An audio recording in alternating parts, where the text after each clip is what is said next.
Hello everyone, welcome to G centric. और enjoy कर रहे होंगे इस नेटवर्क की ब्यूटीफुल जर्नी को और अपने दोस्तों को भी शेयर कर रहे होंगे। तो आज हम लोग एक नया अध्याय फिर स्टार्ट कर रहे हैं, that is current division rule. Unit कौन सी चल रही है हमारी? यूनिट नंबर 4 चल रही है, जो कि बेसिक सॉल्विंग टेक्निक कहलाती है, जिसमें हम लोग 5 टेक्निक पढ़ चुके हैं, 5 बेसिक टेक्निक्स पढ़ चुके हैं सर्किट को सॉल्व करने के लिए। आज छठी पढ़ेंगे करंट डिवीजन रूल और इसके बाद हम लोग 7वीं पढ़ेंगे वोल्टेज डिवीजन रूल। देन उसके साथ ही हमारा क्या हो जाएगा, basic solving technique unit 4 finish हो जाएगी। ठीक है, चलिए स्टार्ट करते हैं। तो करंट डिवीजन रूल अपने आप में एक ऐसा रूल है, कई बार स्टूडेंट जब कॉलेज में होते हैं ना, तो ये मनपसंद होता है हमारा करंट डिवीजन रूल कि कहीं हम लोग ढूंढते, देखिए 2-3 चीजें हमारी फेवरेट होती जब हम कॉलेज में होते। सोर्स ट्रांसफॉर्मेशन, वोल्टेज को करंट, करंट को सोर्स वोल्टेज बना दो। दूसरा इक्विवेलेंट रेजिस्टेंस वगैरह निकालना भी हमारा फेवरेट होता है। दूसरा current division rule, voltage division rule भी हमारे फेवरेट में गिने जाते हैं। ठीक है, चलिए, बट कई बार ये क्वेश्चंस में इस तरीके से लगता है कि हमें दिक्कत दे देता है। ठीक है, चलिए वो देखते हैं, हम लोग पूरा कंप्लीट थ्योरी देखते हैं, उसके ऊपर फिर हम लोग न्यूमेरिकल भी पढ़ेंगे। तो यहां पर एक सिंपल आपका सर्किट गिवन है, एक R1 रेजिस्टेंस है, एक R2 रेजिस्टेंस है, और ये है आपका टोटल करंट। ये है आपका टोटल करंट I। सपोज करिए करंट सोर्स गिवन है, तो ये टोटल करंट I गिवन है आपका। और मैं अगर आपसे पूछूं कि इस R1 रेजिस्टेंस में करंट जा रहा है I1 और इसमें जा रहा है I2 करंट, तो इन दोनों करंट की वैल्यू बताइए, ये आपसे मैंने पूछा है।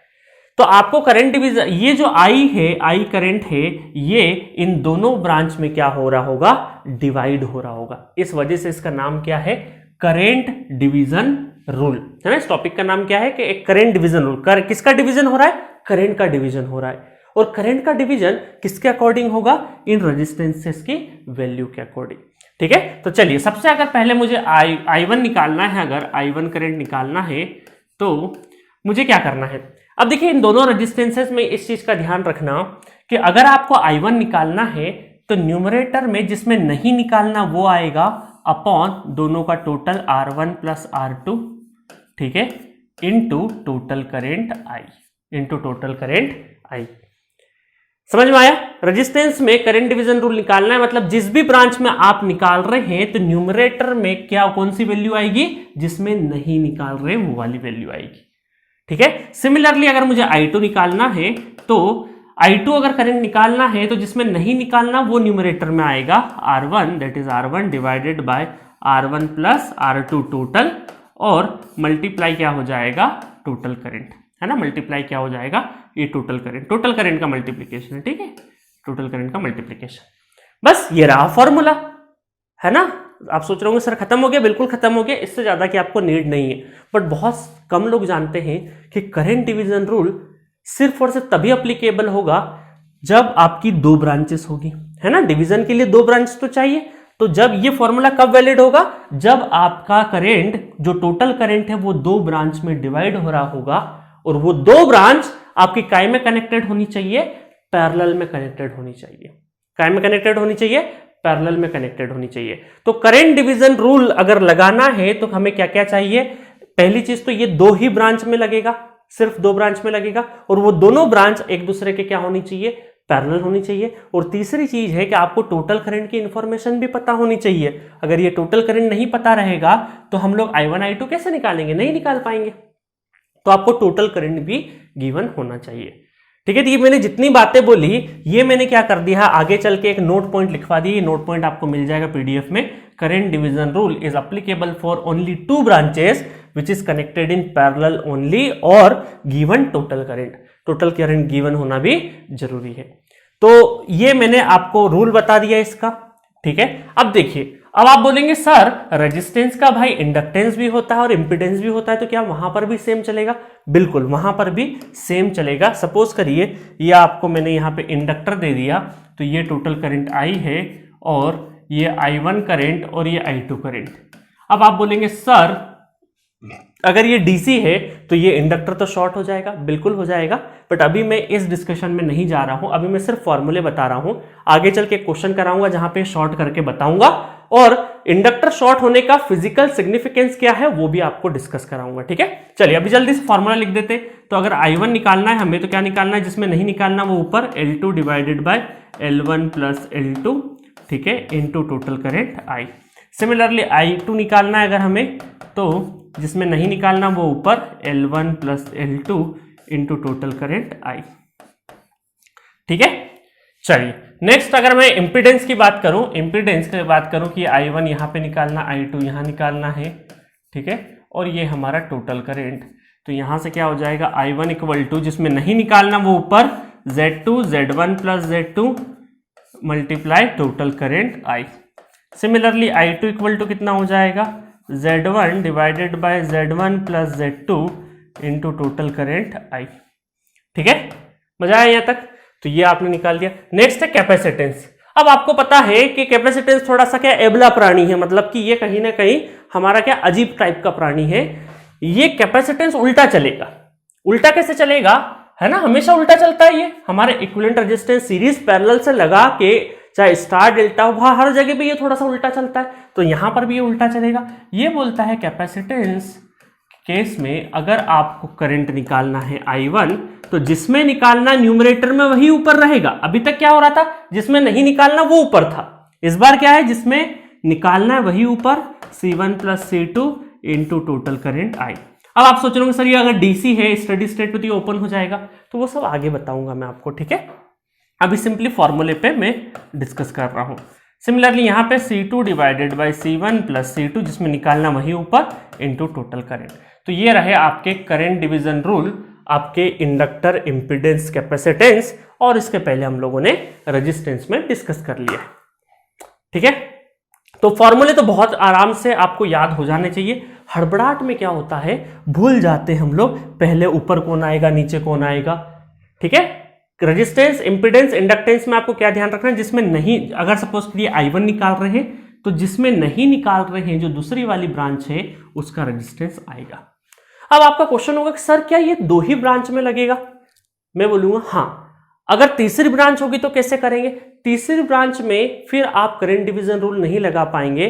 आपको अगर तीन ब्रांच गिवन हो, एक और ब्रांच गिवन होती, तो फिर आपको यहां का एक टोटल करंट निकाल के पहले इन दोनों ब्रांच में डिवाइड करना पड़ता, फिर वहां से डिवाइड करने के बाद उसको सॉल्व करने के बाद फिर उसको एक ब्रांच बनाना पड़ता, है ना। मान लो तीन ब्रांच गिवन होगी, थोड़ी देर के लिए तीन ब्रांच गिवन होगी, तो आप क्या करेंगे, पहले इन दोनों का पैरेलल बना के एक ब्रांच बना लेंगे ना, तब आप दो ब्रांच में आराम से लगा पाएंगे। तो ऐसे क्वेश्चंस में अभी करवाऊंगा, एक से ज्यादा ब्रांचेस में किस तरीके से करंट डिवीजन रूल लगेगा, वो भी अभी मैं डिस्कस कराऊंगा क्वेश्चन के थ्रू। ठीक है, चलिए अब जल्दी से हम लोग क्वेश्चन स्टार्ट करते हैं, क्वेश्चन करेंगे। सो ये नोट पॉइंट भी आपको ध्यान रखना है। क्वेश्चन नंबर 97, 96 क्वेश्चन हम लोग कर चुके थे।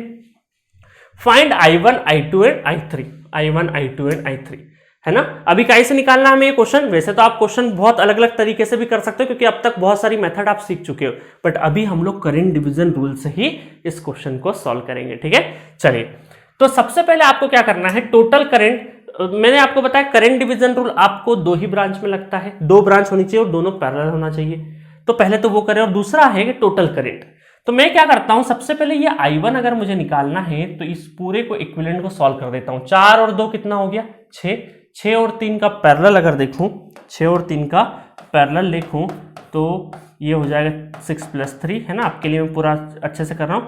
18, 6 3 18, 9 9 2 18, 2 ओम, है ना। ये 4 और 2 6, 6 और 3 पैरेलल होकर 2 हो जाएगा। तो ये इक्विवेलेंट रजिस्टर, ये इक्विवेलेंट सर्किट आपका कुछ इस तरीके से बन जाएगा, है ना। देखिएगा ये आपका यहाँ पे 24, ठीक है, ये आपका क्या हो गया, आपका 2 ओम रेजिस्टेंस, देन ये इक्विवेलेंट सॉल्व होके 2 ओम हो जाएगा, है ना। ये पूरा सॉल्व होके 2 ओम बन जाएगा। तो अब आपको क्या निकालना, I1 करंट अगर निकालना है तो I1 करंट कितना हो जाएगा, I1 हो जाएगा 24 डिवाइडेड बाय 2 और 2 कितना हो गया 4, तो 4 छंग 24, तो 6 एम्पेयर क्या आ जाएगा, I1 आ जाएगा। अब I1 करंट आ चुका है 6 एम्पेयर, I1 करंट आ चुका है 6 एम्पेयर, तो हम क्या करेंगे, इस सर्किट को रीअरेंज कर लेंगे। थोड़ी देर के लिए मैं इसको इस साइड में रख देता हूं, है ना। 6 एम्पेयर आ चुका है। अब देखिएगा थोड़ा सा कलर भी डिफरेंट ले लेते हैं। अब मैं क्या करूंगा, यहाँ पे ये हमारा 24 बैटरी 24 वोल्ट की, ठीक है, ये रेजिस्टेंस, ये एक रेजिस्टेंस है यहाँ पे कितने का गिवन है, ये गिवन है आपका 3 ओम का, ठीक है। और 4 और 2 क्या हो गया, 6 हो गया, तो ये हो गया आपका 6, ठीक है। और यहाँ पे जो जाने वाला करंट है दैट इज I2 करंट, यहाँ करंट कौन सा है, 6 एम्पेयर करंट है, और ये करंट आपका क्या हो गया I3, क्योंकि I3 करंट इन दोनों में जा रहा है, सेम ही करंट जा रहा है, तो मैंने प्लस कर दिया। अब देखिए, अब करंट डिवीजन आसानी से लगा लेंगे, बिल्कुल लगा लेंगे। अगर मैं I2 पूछूं तो I2 कितना हो जाएगा, I2 हो जाएगा जिसमें नहीं निकालना 6, 3 + 6 इंटू टोटल करंट कितना है 6 है। ठीक है, यहाँ पे आप सॉल्व कर लेंगे। I3 अगर निकालना है हमें, तो वैसे तो हम लोग इसमें से KCL भी लगा सकते हैं, बट अभी करंट डिवीजन रूल सीख रहे हैं, तो वहां से ही जाइए आप। 3 / 3 + 6 इंटू टोटल 6, तो कितना कितना हो जाएगा, ये हो जाएगा आपका 9 और 36, तो 36 / 9, तो 9 चौक 36, 4 एम्पेयर। ठीक है, और ये कितना हो जाएगा, इसको सब सॉल्व करेंगे। 9 3 तारी 9, 3 दूना 6, तो 2 एम्पेयर। वैसे आप डायरेक्टली भी कर सकते थे, बट आपको अभी मैं करंट डिवीजन रूल सिखा रहा हूं। ठीक है, तो ये कितना हुआ, 4 एम्पेयर, 2 एम्पेयर, तो 6 एम्पेयर तभी होगा इन दोनों का एडिशन, तो KCL प्रूफ होना चाहिए, इनकमिंग इक्वल टू आउटगोइंग। ठीक है, तो बहुत ही सिंपल क्वेश्चन होते हैं कि करंट डिवीजन रूल के ऊपर। नेक्स्ट क्वेश्चन और देखते हैं हम लोग। ये क्वेश्चन है अच्छा वाला, find I1, I2 and V। आपके I1, I2 कहां नजर आ रहे हैं, I1 यहां पे, I2 यहां पे, और ये V निकालना है। ठीक है, ये V का मतलब क्या है, इस 20 ओम के अक्रॉस का वोल्टेज है। तो आपको टोटल करंट यहां से कितना गिवन है, देखिए 120 एम्पेयर गिवन है, 120 एम्पेयर गिवन है। एक ब्रांच तो ये है आपकी, एक ब्रांच कौन सी है, थोड़ी देर के लिए मैं इसका सॉल्यूशन करता हूं, तो ये आपका I3 करंट मान लेता हूं थोड़ी देर के लिए। इस ब्रांच में जाने वाला करंट है I3। अब मुझे I1 निकालना है, बट यहां पे एक से ज्यादा ब्रांचेस है, तो मैंने बताया करंट डिवीजन रूल हमेशा काय में लगता है, हमेशा आपकी 2 ब्रांच में लगता है, और दोनों ब्रांच क्या होनी चाहिए, एक दूसरे के पैरेलल होनी चाहिए। तो क्यों ना हम एक काम करते हैं, इस पूरे नेटवर्क को सॉल्व करके एक सिंगल ब्रांच बना सकते हैं, बिल्कुल बना सकते हैं। तो पीछे से स्टार्ट करते हैं, इक्विवेलेंट सॉल्व करना। देखिए 40 और 20 है ना, सॉल्व करना स्टार्ट करते हैं। 40 और 20 कितना हो गया 60, और 60 और 240 कितना हो जाएगा पैरेलल में, तो ये कितना हो गया 240 × 60 डिवाइडेड बाय दोनों का एडिशन, तो ये कितना हो जाएगा 300, तो 1 0 0 गया, 3 3 दूना 6, 24 दूना 48, 48। मतलब ये दोनों और ये 240, ये पूरा हटा के 48 ओम लिख सकते हैं, बिल्कुल लिख सकते हैं। फिर 48 + 2 है ना, फिर क्या होगा, इस 48 के बाद कितना होगा, 48 + 2 दैट इज 50, दैट इज 50 है ना। 50 के बाद 48 + 2 50, और 50 और 50 फिर काय में आ गए, पैरेलल में आ गए, तो इसका मतलब है कि 50 पैरेलल 50, तो ये हो जाएगा आपका 25 ओम हो जाएगा। क्या हो जाएगा, 25 ओम हो जाएगा। तो इसका मतलब है कि पूरा जो सिंप्लीफाइड नेटवर्क अगर मैं बनाऊं थोड़ी देर के लिए, सिंप्लीफाइड नेटवर्क बनाऊं, तो यहां पर ये है आपका 125, ठीक है, और ये है आपका 25, ये आपका 25, और मैं यहां से बोलूंगा ये करंट I3 है, और ये करंट आपका क्या है I1, और अभी आपसे I1 करंट पूछा, और ये टोटल करंट कितना है 120 एम्पेयर है।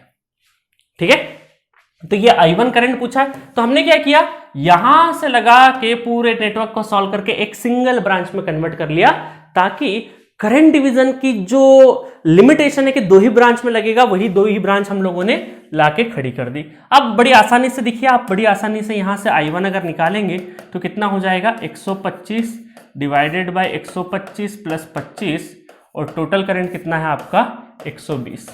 ठीक है, तो I1 कितना हो गया 125, और ये हो गया 150 × 120। तो यहां से क्या क्या कैंसिल हो रहा है, यहां से 1 0 से 0 चली जाएगी, फिर 5 से 5 3 15, 5 दूना 10, 55 25, ठीक है, 3 चौक 12, और 25 चौक 100, तो I1 करंट कितना आ गया 100 ampere is the I1 current. ठीक है, I1 करंट कितना आ गया 100 एम्पेयर आ गया। ठीक है, तो I1 आ गया अब हमारे पास 100 एम्पेयर, 100 एम्पेयर आ गया I1। अब चलिए, अब हमें क्या निकालना है, I2 निकालना है। अब I2 निकालना है तो एक करंट, अब देखिए 100 एम्पेयर में से ये जो I1 है इसका डिवीजन एक यहां पे होगा, यहां पे कोई करंट में होगा, और दूसरा I2। अब मैं क्या करता हूं, इसको पूरे को सॉल्व करके एक ब्रांच बना लूं।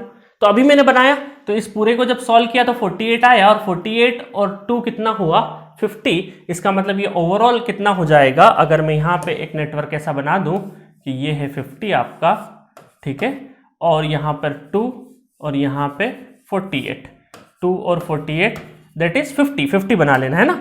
इसका मतलब है कि यहाँ पे 100 एम्पेयर है और ये करंट आपका कौन सा है I2 तो 50 और 50 मतलब रेजिस्टेंस की वैल्यू सेम है, तो ये करंट भी आधा आधा डिवाइड हो जाएगा। चाहे तो आप करंट डिवीजन रूल लगा के देख लीजिए। तो I2 कितना हो जाएगा, 100 में से 50 इधर जाएगा, 50 इधर जाएगा, क्योंकि रेजिस्टेंसेस 48 और 2 50, ये भी 50 ये भी 50, तो सेम रेजिस्टेंसेस है तो करंट का वैल्यू आधा आधा डिवाइड हो जाएगा। तो I2 करंट कितना हो जाएगा, I2 करंट हो जाएगा 50 एम्पेयर, 100 का आधा 50 एम्पेयर। ठीक है, चलो I2 आ गया इस तरीके से। अब आपको क्या निकालना है, I1 और I2 दोनों आ गया। अब आपको यहां पर ये V निकालना है।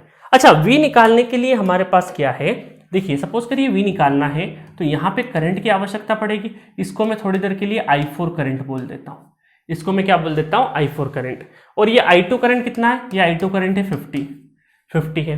तो इसका मतलब है कि मुझे अगर ये थोड़ा सा मैं इस साइड कर देता हूं, ठीक है। चलो, तो अब मुझे अगर I4 करंट चाहिएगा तो यहां पर करंट डिवीजन रूल लगाएंगे तो 240 इधर और ये हो जाएगा 60, तो 240 प्लस 60 इंटू टोटल करंट कितना है 50। तो I4 कितना हो जाए 240 डिवाइडेड बाई 300 इंटू 60 है ना, नॉट 50 ना, हाँ सॉरी 50 नहीं 50 नॉट 60 50।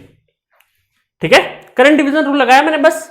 तो यहां से ये गया 5 5 30 6 चौक 24 40, that is 40 ampere.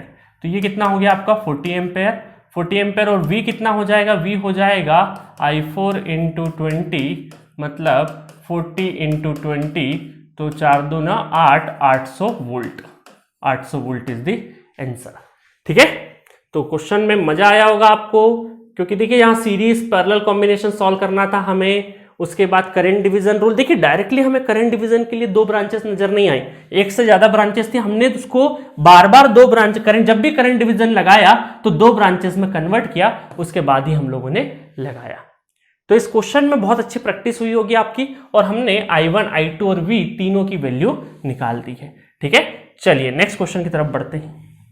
So question है question number 99, find energy stored in the inductor at steady state, कि ये जो इंडक्टर है ये कितनी एनर्जी स्टोर करेगा। तो आपको मैंने जब इंडक्टर पढ़ाया था तब एनर्जी के बारे में बताया था कि इंडक्टर के अंदर हमें एनर्जी अगर निकालनी है तो एनर्जी कितना होता है, हाफ स्टडी स्टेट पे हाफ LI स्क्वायर। और ये जो करंट होता है ना, देखिए हाफ तो पता है हमें, L भी पता है 2 हेनरी। तो ये जो करंट है IL, ये करंट कौन सा है, इस इंडक्टर में जाने वाला IL करंट है, इस इंडक्टर में जाने वाला IL करंट है। अगर ये करंट हमें पता चल गया, और मैंने ये चीज भी बताई थी आपको इंडक्टेंस पढ़ाते टाइम पे, कि एनर्जी जो है, एनर्जी इंडक्टर के अंदर जो एनर्जी स्टोर होती है वो इस बात पर डिपेंड करती है कि उस इंस्टेंट पे, अभी स्टेडी स्टेट है तो इंस्टेंट कौन सा हो जाएगा, T इक्वल टू इनफाइनाइट, तो उस इंस्टेंट पे आपका करंट का वैल्यू क्या है। तो करंट की वैल्यू पे डिपेंड करेगा कितना एनर्जी स्टोर करता है ये।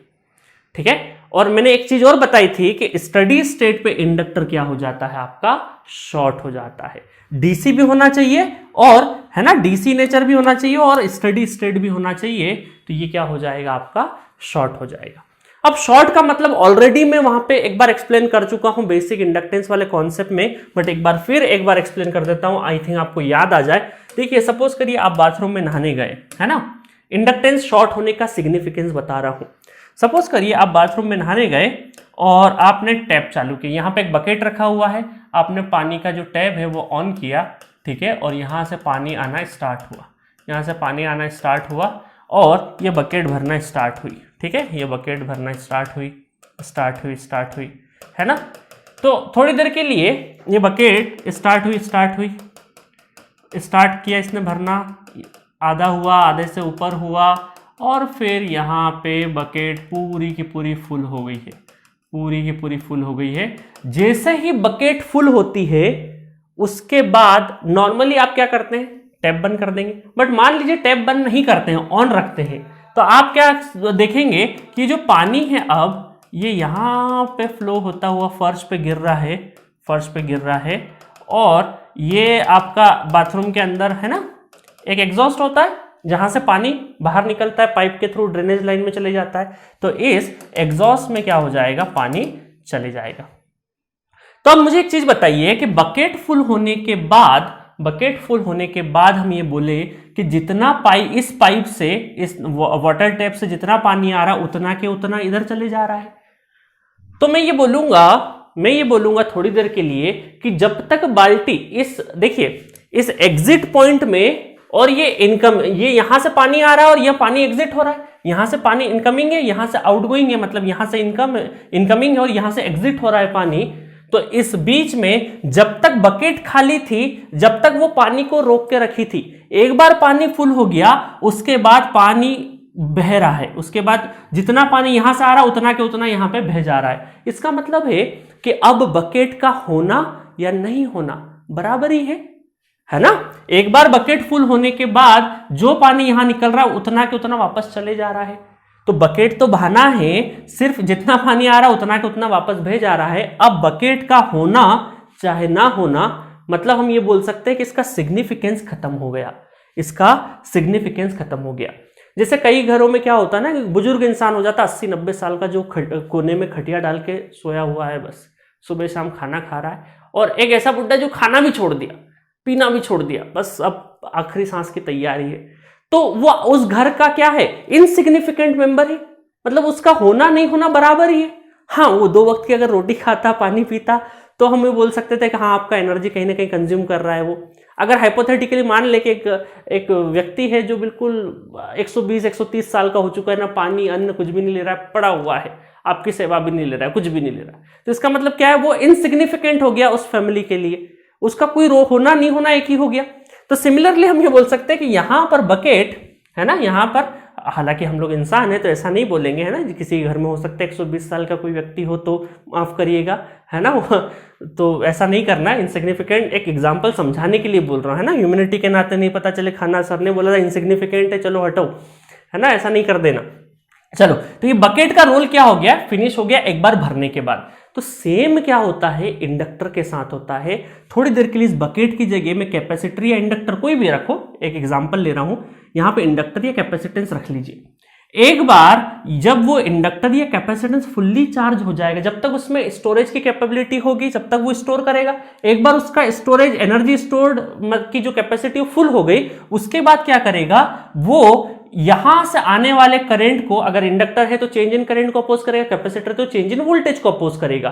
तो अब इंडक्टर जो है वो जो करंट आ रहा है उसको अपोज करना बंद कर दिया, इसका मतलब इंडक्टर लगा तो वही है बट उसका सिग्निफिकेंस फिनिश हो गया है, अब उसका सिग्निफिकेंस नहीं है, इसका मतलब उसका कोई रोल नहीं बचा है क्योंकि वो फुल्ली चार्ज हो चुका है।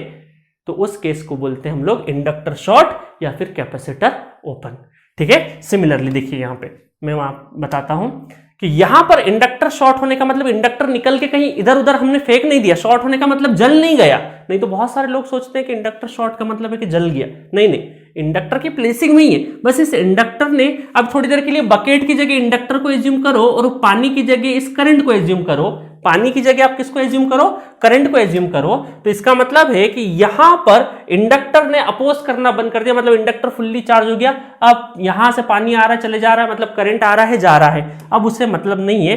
अब इस इंडक्टर ने क्या किया है कि जितना करंट आ रहा है उतना ही चले जाओ, अपोज करना बंद कर दिया क्योंकि ये फुल्ली चार्ज हो चुका है। ठीक है, इसको बोलते हैं शॉर्ट सिचुएशन। अब समझ में आया, ये ऑलरेडी मैं एग्जांपल बता चुका था, एक बार और बता दिया। चलो, तो अब जल्दी से हम क्या करेंगे, जब भी आपको स्टडी स्टेट पे डीसी अवेलेबल हो जाए तो हम क्या करेंगे, है ना, डीसी, सिर्फ डीसी से काम नहीं चलेगा, स्टडी स्टेट लिखना जरूरी है, स्टडी स्टेट, है ना। तो यहां पर क्या हो जाएगा, ये शॉर्ट हो जाएगा, ये शॉर्ट हो जाएगा। तो मैं यहां पे एक काम करता हूं, अभी के लिए इस इंडक्टर को, चलो अभी कुछ इंडक्टर को हटा देते हैं थोड़ी देर के लिए और एक लाइन बना देते हैं, ये लाइन है ना, शॉर्ट सर्किट लाइन हो गई। तो अब देखिएगा, अब हमें अगर इसको, ये लाइन हो गई ना, एक लाइन बना दी, इंडक्टर को हटा दी। मैं इंडक्टर इसलिए नहीं हटा रहा था, आपके पीडीएफ में नहीं तो क्वेश्चन ही गायब हो जाएगा, इसलिए मैं इंडक्टर को हटा नहीं रहा हूँ। या फिर ऐसा कर सकते हैं अभी समझने के लिए, चलो ठीक है, समझना क्या है, इतना तो आपको कॉमन सेंस आ ही गया होगा। ये मैंने क्या किया, शॉर्ट एक लाइन खींच दी, शॉर्ट कर दिया। ठीक है, तो अब मुझे क्या करना है, ये आईएल करंट निकालना है। अब देखिए आईएल करंट किन किन बातों पर डिपेंड करेगा। आईएल करंट आप निकालना अगर चाहें तो आपको यहां का करंट अगर पता चल जाए I3 ओम और I12, तो मैं यहां पे केसीएल लगा सकता हूं। तो मैं बोलूंगा अगर KCL एट ए तो कितना हो जाएगा, इनकमिंग कितना है I12 इनकमिंग है, आउटगोइंग कितना IL प्लस I3, तो IL कितना हुआ, IL हुआ I12 माइनस I3। ठीक है, I12 और I3 अगर करंट आ गए तो I12 में से I3 को माइनस कर दो तो जो मिलेगा वो मिलेगा IL करंट। तो अब हम क्या करेंगे, हमारा पूरा फोकस किस पर रहेगा, I12 और I3 करंट निकालने पे। अब मुझे एक चीज बताइए, I12 करंट, ये 12 और 6 दोनों पैरेलल में है, दो ब्रांच है और दोनों पैरेलल में है।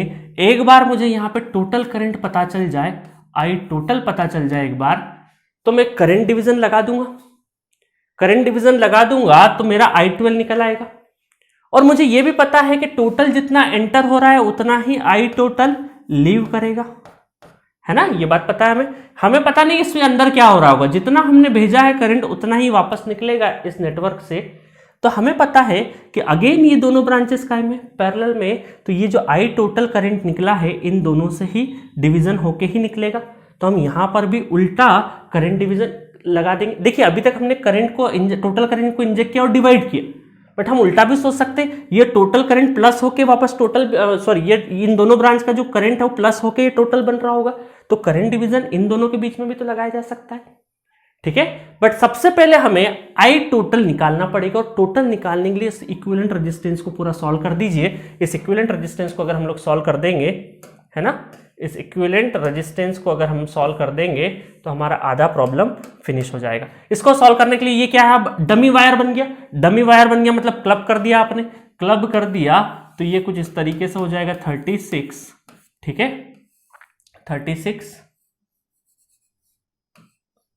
और ठीक है, तो यहां पे हमने क्या कर दिया, ये क्लब कर दिया। अब बहुत सारे लोग यहां पे लाइन मत खींच देना, ऑलरेडी बता चुका हूं, क्योंकि यहां पे दिक्कत आ जाएगी। अगर आपने ये लाइन इस तरीके से एक लाइन खींच दी दोनों को कनेक्ट करने के लिए तो गलत हो जाएगा। ठीक है, ये I टोटल निकाल रहे हैं हम लोग, I टोटल, तो ये कितना हो जाएगा, ये कितना ओम रेजिस्टेंस है हमारे, 12 और 6 और ये कितना है 3 और 6। ठीक है, तो मैं अगर 12 और 6 को पैरेलल कर दूं तो 12 इंटू 6 डिवाइडेड बाय 18, 6 18 3 चौक 12, तो ये हो जाएगा 4 और ये हो जाएगा 3 इंटू 6 और 9, 3 तारी 9, 3 दूना 6 2, तो 4 इन दोनों का 4 इन दोनों का 2, 4 और 2 कितना हो गया 6 हो गया। तो I टोटल निकल जाएगा आपका 36 डिवाइडेड बाय 6, तो 36 6 एम्पेयर आपका हो जाएगा टोटल करंट। 6 एम्पेयर क्या हो गया आपका, टोटल करंट आ गया 6 एम्पेयर। ठीक है, इसको भूल से भी यहां पर वो लाइन मत खींच देना, ऑलरेडी मैं बता चुका हूं कुछ लेक्चर पहले, ऐसा मत कर देना। इसको मैं बता देता हूं फिर से, नहीं तो गड़बड़ कर देंगे स्टूडेंट। ये ऐसा लाइन है ना, बहुत सारे क्या करते हैं, ऐसा लाइन बना देते हैं और बोलते हैं कि सर यहां पे 6 एम्पेयर अगर आ रहा है तो यहां से निकलेगा भी 6 एम्पेयर, मतलब IL करंट हमारा क्या हो जाएगा 6 एम्पेयर हो जाएगा, जो कि बिल्कुल भी गलत है, बिल्कुल भी गलत है। ये क्या है, डमी वायर है, तो डमी वायर को इस तरीके से रिप्रेजेंट करना है। एक लाइन खींच दोगे तो गलती हो जाएगी। ऑलरेडी मैं आपको इक्विवेलेंट रेजिस्टेंस निकालते टाइम पे इस चीज पे फोकस किया हूं, है ना, पुराने लेक्चर याद होंगे आपको। तो ऐसा नहीं करना, नहीं तो बहुत सारे लोग ये 6 एम्पेयर ले लेंगे और फिर हाफ LI स्क्वायर I की जगह 6 पुट किया और आंसर गलत लेके आ जाओगे। ऐसा नहीं करना है। ठीक है, चलिए अब हमें ये पता है, चलो अब आसान हो गया काम थोड़ा। चलो ये हमने टोटल करंट निकाल लिया, अब हमें चाहिए इस 12 में और इस 3 में करंट चाहिए। तो पहले इन दोनों के बीच में टोटल करंट निकाल, I12 अगर निकाले तो जिसमें नहीं निकालना वो ऊपर 6, 12 प्लस 6 इंटू टोटल करंट 6। ठीक है, तो ये कितना हो जाएगा 18, 6 18, 3 दूना 6, 2 एम्पेयर, तो इसमें आ जाएगा 2 एम्पेयर।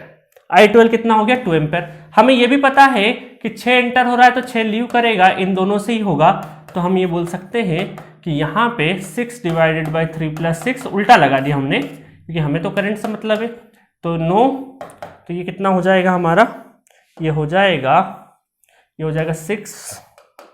6 डिवाइडेड बाई 9 इंटू 6, 3 तारी 9, 3 दूना 6, 3 दूना 6, 2 और 2 4, तो ये हो गया हमारा 4। तो बस वैल्यू पुट कर दीजिए। अब यहाँ पे वैल्यू पुट करना है हमें सिंपली, तो यहाँ पे हम लोग वैल्यू पुट करेंगे। I टोटल इक्वल टू, ये हो जाएगा हमारा 2 एम्पेयर -2 एम्पेयर -4 एम्पेयर, तो ये कितना हो जाएगा 4 एम्पेयर, तो ये आपका हो गया -2 एम्पेयर। अच्छा, -2 एम्पेयर का मतलब है कि जो हमने करंट का डायरेक्शन एज्यूम किया है उसका उल्टा होगा, बट हमें अभी करंट से कोई लेना देना नहीं, उसके करंट के डायरेक्शन से लेना देना नहीं है, हमें मतलब है एनर्जी से, और एनर्जी होती है हाफ एल कितना है 2 इंटू -2 का भी करेंगे होल स्क्वायर, तो प्लस में ही आ जाएगा, 2 से 2 कैंसल, 4 कितना हो जाएगा 4 joule is the answer, is the energy stored by this inductor.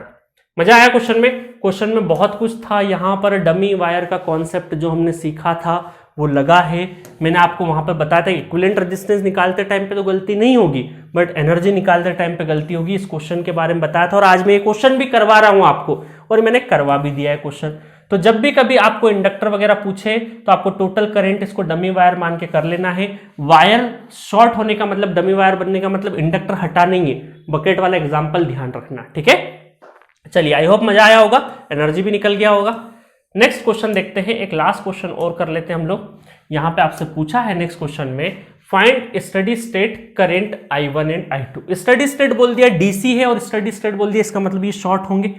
अब बहुत सारे स्टूडेंट यहां पे क्या गलती करते हैं, देखिए, जैसे ही वो देखते हैं कि यहां पर 18 है ना, नॉर्मल कैसे सॉल्यूशन होता है, ये देखा और आपने देखा कि शॉर्ट, सर बोले थे शॉर्ट करना है, शॉर्ट करना मतलब दोनों वायर शॉर्ट हो जाएगा, इसका मतलब है कि 18 है ना, दोनों में क्या हो जाएगा, करंट बराबर चले जाएगा, तो 18 डिवाइडेड बाई 2, करंट की वैल्यू कितनी आ जाएगी, करंट की वैल्यू 18 डिवाइडेड बाई 2 तो आ जाएगी 9 एम्पेयर। तो आप बोलोगे सर दोनों में 9 एम्पेयर, क्योंकि शॉर्ट तो एक ही वायर है, 9 एम्पेयर करंट चले जाएगा, बट ऐसा नहीं है। इस बार ये देखिए, शॉर्ट तो आपने कर दिया, बट इन दोनों बकेट का साइज अलग अलग है, एक 3 हेनरी कैपेसिटी का है और एक 6 हेनरी कैपेसिटी का, ऐसा आप अज्यूम कर सकते हो। तो इसका मतलब है कि दोनों में सेम करंट तो नहीं जा सकता, क्योंकि साइज अलग अलग है। जैसे यहां पर मैंने जब बकेट वाला एग्जांपल लिया, अगर मैं यहाँ 2 बकेट रख दूं तो इनके अंदर जो जाने वाला करंट है, मतलब वाटर को आप थोड़ी देर के लिए, फ्लोइंग वाटर को आप करंट मान लीजिए थोड़ी देर के लिए, तो अगर मैं यहाँ एक बड़ी साइज की एक छोटी साइज की बकेट रख दूं तो दोनों में सेम अमाउंट का तो करंट नहीं होगा। जब सेम अमाउंट का करंट नहीं होगा तो सेम अमाउंट का एनर्जी भी नहीं होगा, ठीक है। तो इसीलिए यहां पर दोनों इंडक्टर अलग अलग है, तो यहां करंट की वैल्यू भी अलग अलग आएगी। एक शॉर्ट को मान के एक करंट मत मान लेना। हाँ, आप यहां पर ये बोल सकते हैं कि ये टोटल करंट है आपका, क्या है, टोटल करंट। टोटल करंट है 9 एम्पेयर। तो यहां से ये बात तो पता चल गई आपको कि ये है 9 एम्पेयर, और ये 9 ampere current depending on the inductor हम लोग I1 और I2 निकालेंगे। तो I1 अगर मुझे निकालना है तो 6, जिसमें नहीं निकालना वो ऊपर 6 प्लस 3 इंटू टोटल कितना है 9 है, तो 9 कैंसिल हो जाएगा, 6 एम्पेयर हो जाएगा। सिमिलरली I2 हो जाएगा, तो जिसमें नहीं निकालना है वो ऊपर 3 प्लस 6 इंटू 9, ठीक है, तो ये कितना हो जाएगा, 3 हो जाएगा, 3 एम्पेयर 6 एम्पेयर।